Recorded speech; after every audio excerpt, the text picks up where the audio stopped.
Radio Rahim here with Ryan Walsh, British featherweight champion, fresh off a title defense at Copper Box. That was a tough, gritty fight. 11th round stoppage. At the beginning of the fight, you're working your way into your rhythm. This guy was no lay-down Sally. He came to brawl. What were the toughest rounds for you, and how long did when did you know you had the guy figured out and you had him hurt? Well, I thought I had him figured out really early, but he was so tough.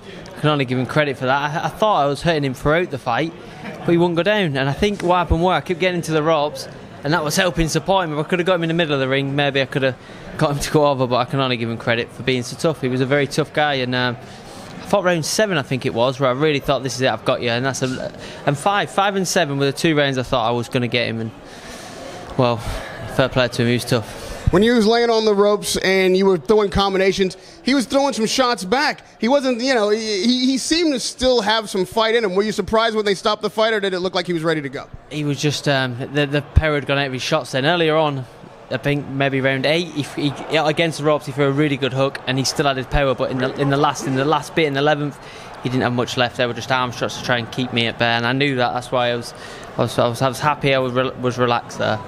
This is a family affair. Your brother is on the main event. The Walsh family has come here to, show off tonight. You were the first win. You got right back in the locker room with Liam. What were the words there, and how is he looking? That's the words were halfway done. We've got a job to do tonight, and that's 50% of it done. It means nothing if Liam don't win. It meant nothing if I didn't win. So I had a lot of pressure tonight to make sure that my brother was happy, and I hope I done that. And I'm happy to get 11 rounds out. It's overall, it's a good start. You're a British world champion, or you're a British champion, but you want to be a world champion like everybody else. So talk to me about how you progressed to that spot and who's you got the target on their back. Anyone with a title, I'll fight anyone with a title. They probably look at that performance and think, yeah, well, that's brilliant then. That's fine for me.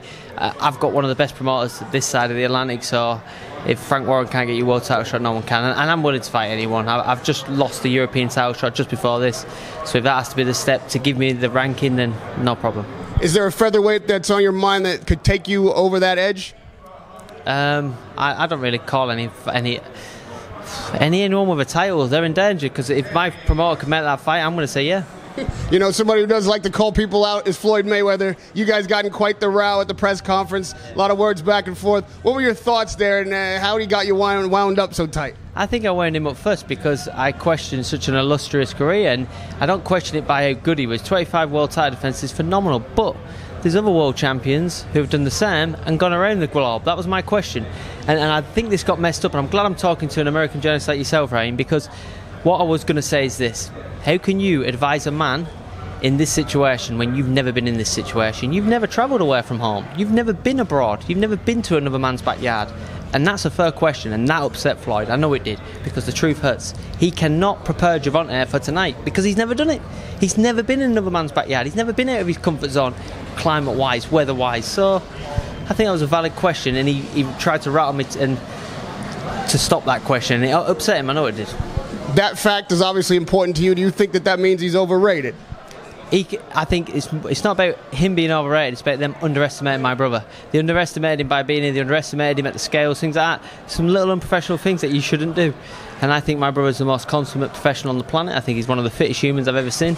And that'll be a big part tonight. Radio Rahim with Ryan Walsh. Excellent performance tonight. Thanks for a great show. Good luck in your career. It's a pleasure to talk to you. Radio Rahim with Ryan Walsh at Copper Box.